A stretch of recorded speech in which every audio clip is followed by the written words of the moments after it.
Buenas tardes, profesor. Mis compañeros y yo le vamos a presentar nuestro proyecto integrador, que es cómo los acontecimientos, algunos personajes, conflictos bélicos y conflictos sociales favorecieron a México o lo perjudicaron. Mi nombre es Abigail Ágreda Bazán y mis compañeros son los siguientes.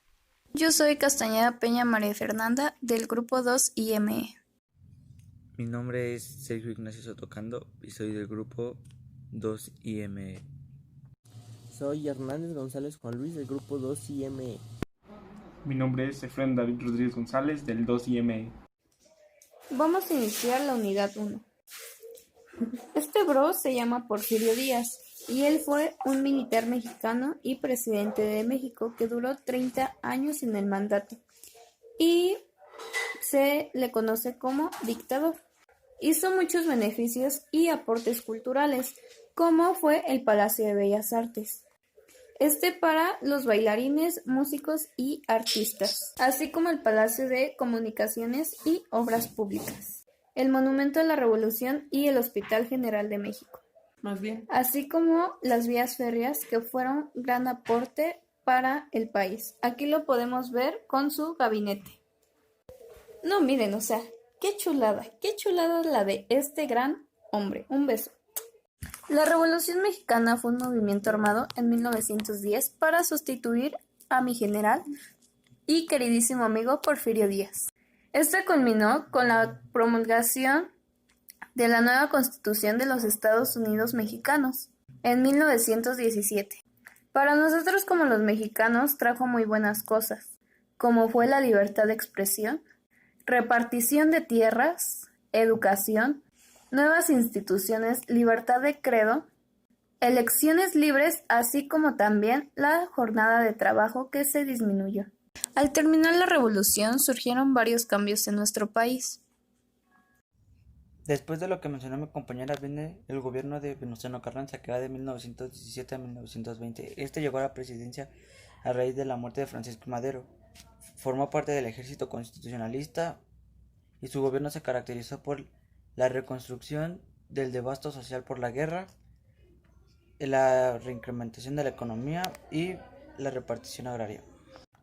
Ahora viene el gobierno de Álvaro Obregón, que va de los años de 1920 a 1924. Él ya le impulsó a la reforma agraria, expropiando latifundios. Sin embargo, creó la Secretaría de Educación Pública, también firmó los tratados de Bucareli y creó la red de bibliotecas públicas, fomentando la creación de murales en espacios públicos.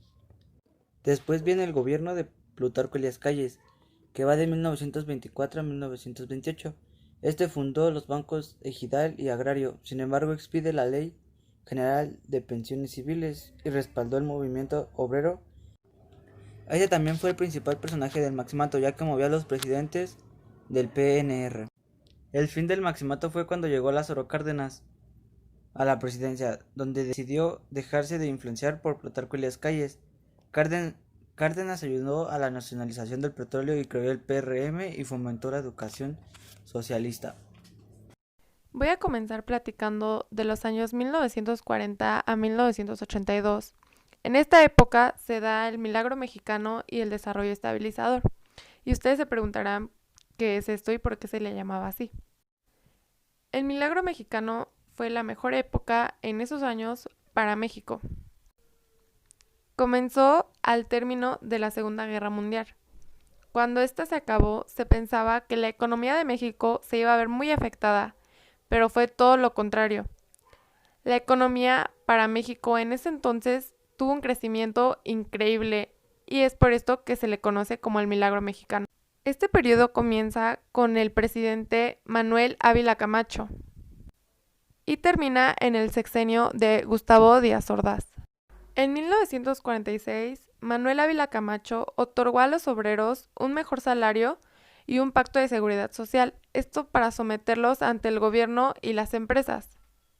A los obreros también se les garantizó préstamos para sus inversiones y bajos precios para sus productos.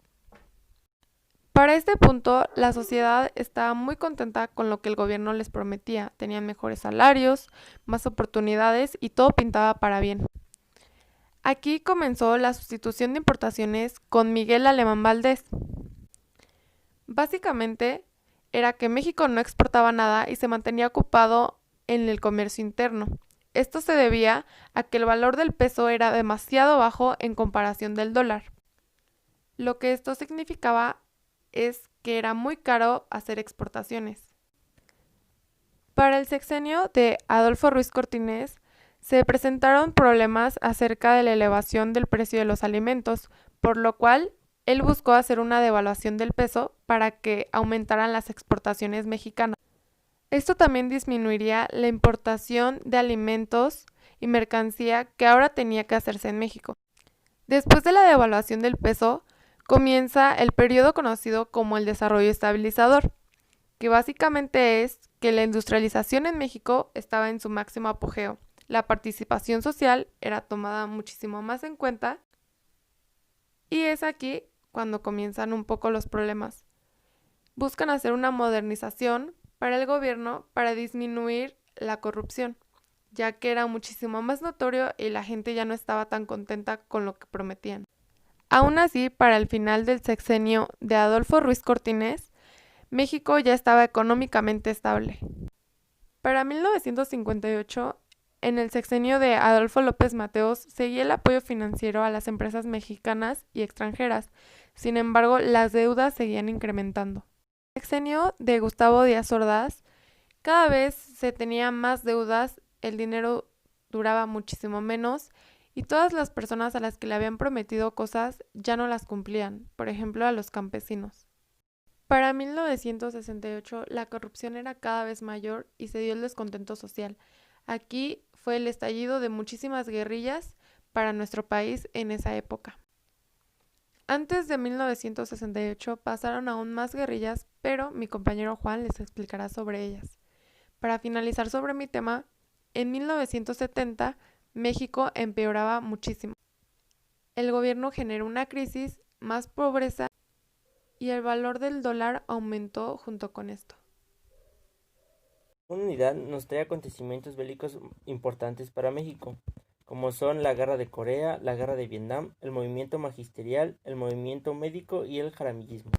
De los 5 antes ya mencionados, a mi parecer, los 3 más importantes que realmente influyeron en México fue el movimiento magisterial, el jaramillismo y el movimiento de médicos, que comenzaremos hablando del movimiento magisterial, el cual en abril de 1958 maestros tomaron el Zócalo por el pago injusto del gobierno. Ahora hablaremos del movimiento campesino, o mejor conocido como el jaramillismo, el cual toma el nombre por el representante Rubén Jaramillo, que lo tenemos aquí, quien en 1942, a raíz de huelgas en Zacatepec, obreros y gente del campo exigen que sean respetados sus derechos. En este movimiento se crea la PAOM. Y para concluir mis temas hablaremos del movimiento médico, el cual sale en 1964 y termina en 1965, en el cual en ese año hubo muchos acontecimientos, pero hablaremos de 2 importantes, de los cuales el primero fue por el atraso de los aguinaldos de los doctores, por el cual se creó con la creación de esta institución ayudó a que en el mandato de Díaz Ordaz les subieran el salario a los doctores.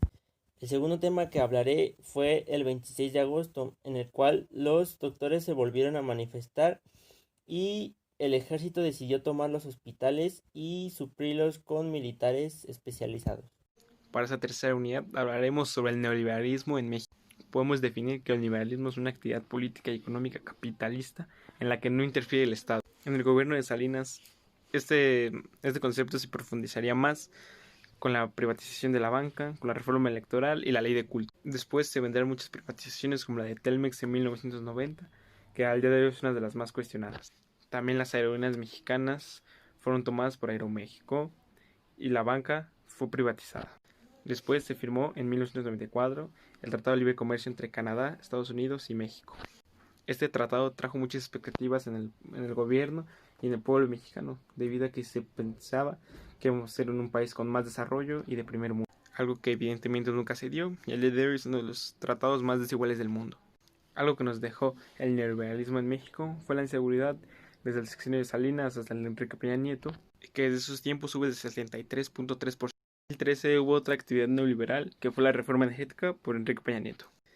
en la que se suponía que desarrollarían un sistema eléctrico nacional basado en principios técnicos y económicos. Una de las consecuencias más grandes que trajo el neoliberalismo en México fue la pobreza extrema, debido a que hasta 2016 se incrementó el 53%, esto arrastrándolo desde hace 24 años. Esto es equivalente a casi 20 millones de personas que sufren de esto. Y esto se viene trayendo desde los sexenios de Calderón y Peña Nieto. La globalización en México es un concepto no nuevo, pero sí que podría revolucionar dejando atrás el neoliberalismo. Gracias a la globalización tenemos 49 tratados de libre comercio, los más importantes es el de Estados Unidos con Canadá y el de México con la Unión Europea. Gracias a la cercanía de Estados Unidos somos líderes en la automotriz, en lo eléctrico y en muchas manufacturas más. Para concluir con nuestro tema, quisimos dar un enfoque en cómo cada acontecimiento que pasa puede beneficiarnos o perjudicarnos, aunque sea fuera de nuestro país. Muchas veces no le llegamos a tomar la importancia que se merece a lo que pasa alrededor del mundo. Solo nos preocupamos por lo que pasa en nuestro país y los acontecimientos que se viven aquí mismo. Pero la realidad es que todo lo que pasa en otros países, desde tiempos inmemorables, nos ha beneficiado o perjudicado de una u otra forma. La historia es y seguirá siendo nuestro día a día. Cada día siguen pasando cosas nuevas en el mundo. Algunas veces, estas cosas son más conocidas que otras, pero la historia comienza a marcarse de nuevo y creo que más bien nunca ha dejado de hacerlo. Es importante tomar esto como un aprendizaje y una enseñanza y no nada más como una materia más. Con la situación que se está viviendo en estos momentos, puede ser un claro ejemplo de cómo estas cosas siguen pasando. Justo en estos tiempos, creo que es importante comenzar a recapacitar sobre todo lo que hemos hecho y sobre todas las cosas que hemos repetido nosotros mismos. Creo que es importante hacer un cambio y no seguir el mismo patrón que desde hace tiempo se sigue viviendo.